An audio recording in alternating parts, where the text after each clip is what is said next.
enjoyment of a wife.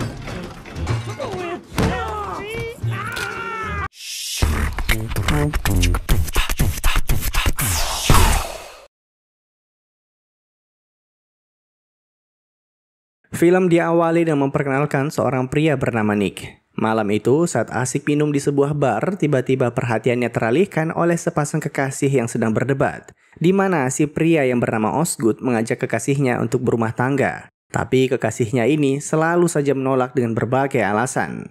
Perbincangan mereka berdua terhenti oleh kehadiran Nick yang tiba-tiba memaksa pacar Osgood untuk berdansa. Nick bahkan mempermalukan Osgood di hadapan kekasihnya dengan berhasil mencopot rambut palsu yang ia kenakan. Akibat gangguan itu, mereka memutuskan untuk pergi dari sana. Tapi Nick tak berhenti mengajar dan mempermalukan Osgood hingga akhirnya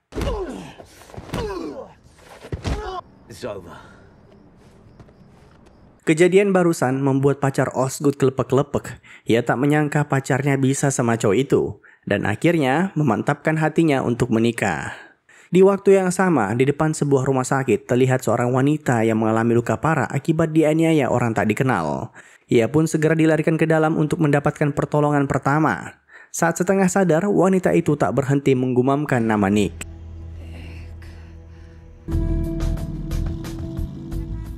Jadi, siapa Nick sebenarnya? Apakah benar ia hanya seorang pecundang? Nyatanya sebaliknya. Sehari-hari ia bekerja sebagai konsultan keamanan. Pagi itu, ia mendapatkan seorang klien yang mengaku sebagai miliuner muda bernama Cyrus, di mana ia meminta untuk ditemani berjudi selama berada di Las Vegas. Nick pun sepakat untuk menemaninya sebentar malam. Dari sana Nick ke sebuah restoran untuk sarapan. Namun saat di parkiran ia kembali bertemu Osgood yang terlihat sangat bahagia. Ia sangat puas dengan akting Nick semalam. Ya, jadi ternyata kejadian semalam hanyalah akting semata demi meyakinkan pacar Osgood kalau ia adalah pria sejati. Maka dari itu Osgood memberi Nick bayaran 2 kali lipat. Namun, Nick bukanlah orang yang mata duitan. Ia menolak dengan halus bonus yang diberikan karena sejak awal Nick hanya ingin membantu hubungan asmara teman baiknya. Saat sarapan, Nick berbincang dengan pelayan resto yang sudah sangat akrab dengannya. Ia bercerita memiliki sebuah mimpi di mana sangat ingin pergi ke sebuah kota kecil di Prancis dan menghabiskan hidup selama 5 tahun ke depan untuk bersantai. Tapi untuk mewujudkan impian tersebut, Nick memerlukan uang paling tidak 500.000 US dollar. Anyway, sebelum pergi dari resto, Nick diberitahu kawannya kalau Holly baru saja menelpon dan memintanya untuk mampir. Ternyata Holly adalah wanita sekarat yang tadi kita lihat. Entah apa hubungan mereka berdua, namun Nick dan Holly tampaknya cukup dekat. Di rumahnya, siang itu Holly mulai bercerita kronologi kejadian beberapa hari lalu, di mana ia baru habis pulang kencan di sebuah hotel. Tiba-tiba 3 orang tak dikenal memasuki lift dan memaksa Holly untuk ikut ke sebuah pesta, yang ternyata jebakan. Di kamar si orang tak dikenal ini, Holly diperkosa dan begitu selesai, 2 orang bodyguard pria itu memukulinya agar tak berani mengadukan persoalan ini ke polisi. Sekarang, Holly ingin menuntut balas dendam. Nick sendiri merasa iba, tapi juga agak kesal ke Holly yang masuk ke sebuah hotel yang sudah jelas-jelas adalah sarang dari para mafia. Bahkan jauh-jauh hari, Nick sudah sering memperingatkannya. Pada intinya, Nick bilang harusnya Holly menyewa pengacara ataupun detektif untuk mengusut kasusnya dan bukan dirinya.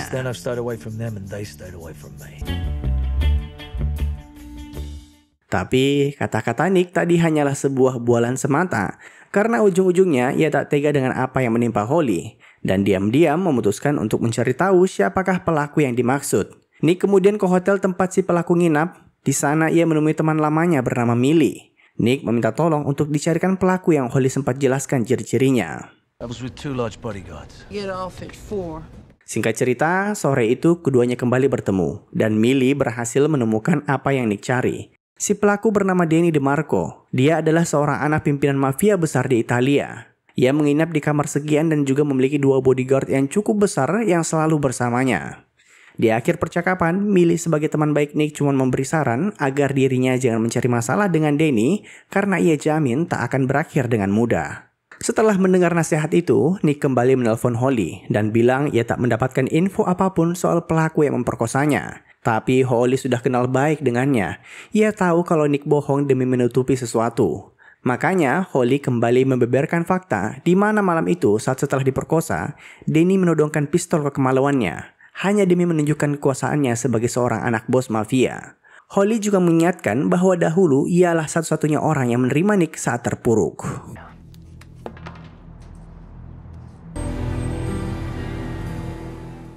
Singkat cerita, malam itu Nick harus menemani Cyrus berkeliling Las Vegas.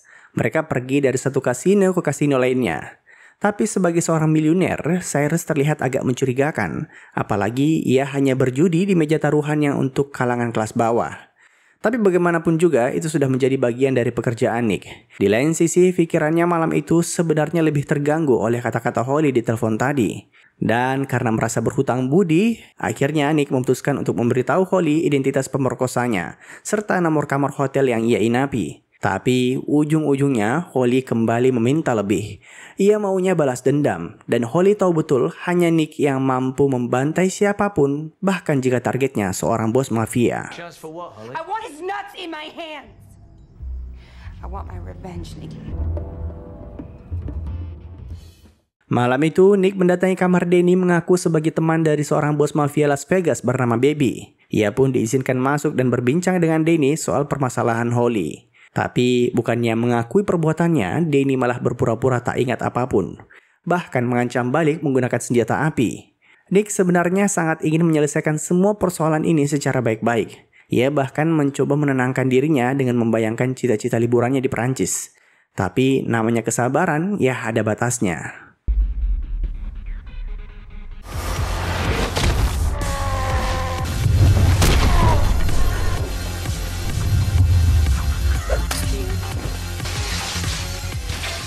Bayangkan Nick menghabisi 3 orang mafia hanya bermodalkan sebuah kartu kredit. Setelah itu ia mengikat ketiganya dan mengajak Holly untuk masuk ke kamar. Dan tanpa basa-basi, Holly mengeluarkan sebuah gunting tanaman untuk melukai titik Danny. Danny yang ketakutan mengajak berdamai dengan memberikan uang $50.000 yang berada di lacinya. Tapi Holly tetap belum puas.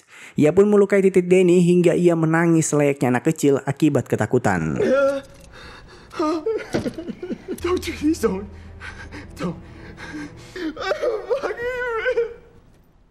Malam itu juga Nick menyarankan agar Holly keluar dari Las Vegas karena Danny pasti akan menuntut balas dendam. Uang $50.000 tadi mereka bagi dua dan keduanya pun berpisah. Rencananya Nick juga akan keluar kota untuk bersembunyi sementara waktu. Tapi setelah memegang uang lumayan banyak, ia memutuskan untuk menggandakan uangnya malam itu melalui permainan blackjack. Awalnya Nick bermain aman dengan kelipatan ratusan dolar. Kebetulan yang menjadi bandar adalah temannya sendiri. Namun setelah berhasil menebak kartu-kartu yang akan keluar, membuat Nick semakin optimis kalau malam itu Dewi Fortuna sedang menyertainya. Dari tadinya main di kelipatan jutaan, meningkat jadi puluhan juta. Namun setelah bandarnya diganti, Nick memutuskan untuk berhenti sejenak. Lumayan, ia sudah untung kurang lebih 120-an juta. Malam itu Cyrus juga berada di kasino yang sama. Tapi belum sempat ngobrol lama, tiba-tiba Nick kembali kepikiran.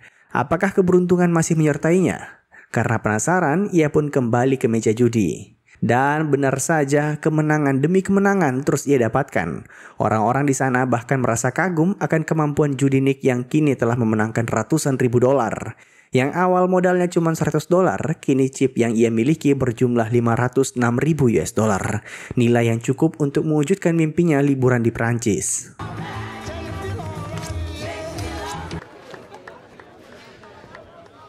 Kelar bermain, Nick sempat ngobrol sebentar sama Cyrus sebelum akhirnya ia ke meja penukaran chip.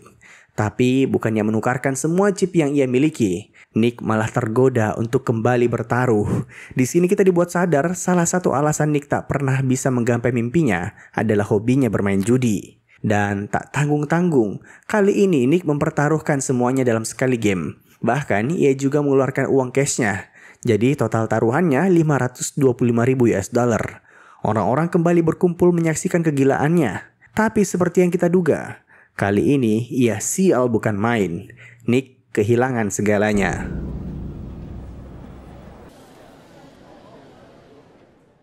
Sesaat setelah itu, ia ke kamar mandi. Rasa penyesalan dan stres semua menumpuk dalam benaknya. Hingga akhirnya, ia pun jatuh pingsan. Saat terbangun, Nick berada di ruang istirahat milik kasino. Terlihat Cyrus menemaninya sejak tadi. Setelah semua yang terjadi, Cyrus akhirnya mengungkapkan sebuah rahasia. Alasan mengapa ia menemui Nick sejak awal. di mana ia ingin diajari Nick cara bela diri ataupun teknik bertarung, yang pada intinya ia tak ingin hidup dalam ketakutan. Ia telah mencari berbagai orang yang masuk kualifikasinya dan hanya Nick yang memiliki itu semua. Bahkan ia rela membayar senilai jutaan dolar agar Nick mau ikut dengannya.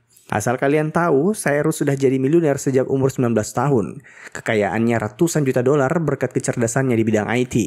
Tapi bukannya senang akan tawaran itu, Nick malah marah. Karena Cyrus menyinggung kalau yang membuat Nick tak bisa keluar dari Vegas bukanlah kebiasaan judinya, tapi rasa takut keluar dari kota yang ia sudah anggap sebagai kampung halamannya. Nick kemudian memutuskan untuk merenung sejenak di bar, tapi kali ini orang-orang utusan Danny akhirnya muncul dan tepat pada waktunya. Kebetulan Nick sedang butuh pelampiasan stres.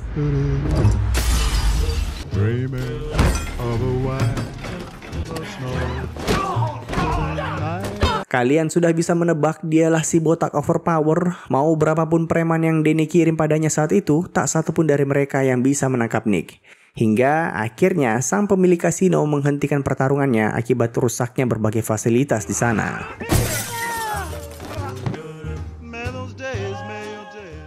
Namun Nick langsung tunduk ketika sang bos mafia Las Vegas bernama Baby memanggilnya untuk sebuah pertemuan khusus.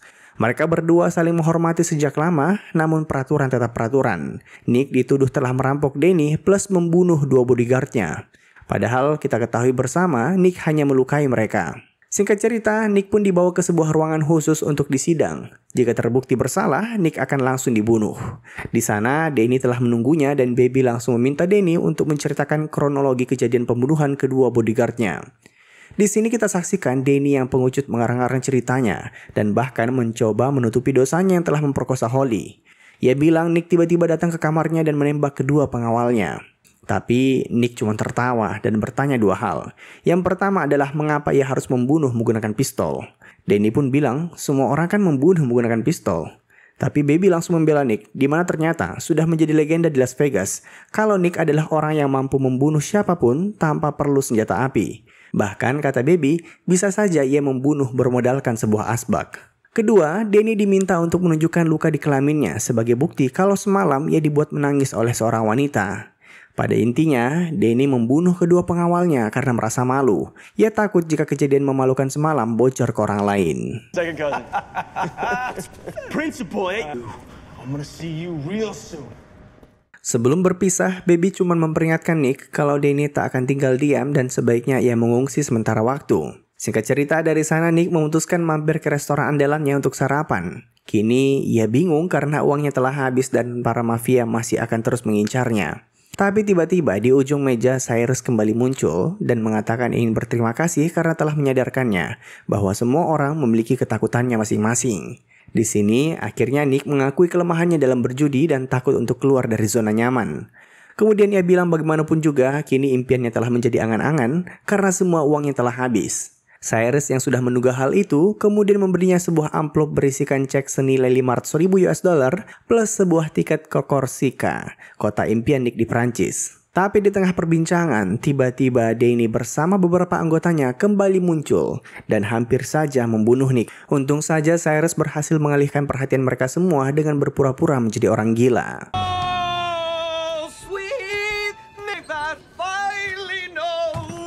Nick berhasil kabur dan bersembunyi di atas kanopi. Di tangannya terdapat sendok dan pisau makan. Ia kemudian menenangkan dirinya sebelum akhirnya langsung loncat untuk beraksi.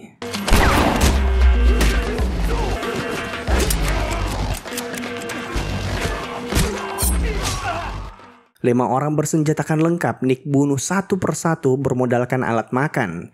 Ia bertarung sesuai dengan legendanya kalau Nick adalah orang yang mampu membunuh siapapun tanpa perlu senjata api. Hingga pada akhirnya tersisa Danny seorang yang ia bunuh dengan sangat brutal.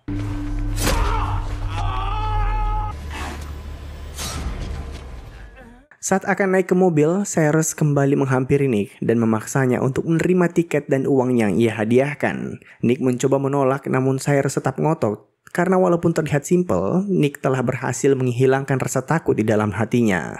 Friends? Don't ruin it. Merry Christmas, Nick.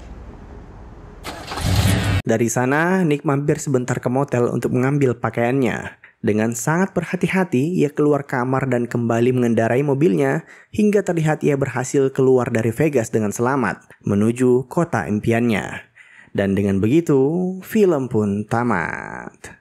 Terima kasih telah menonton, sampai jumpa di film selanjutnya. Jangan lupa komen, like, dan subscribe.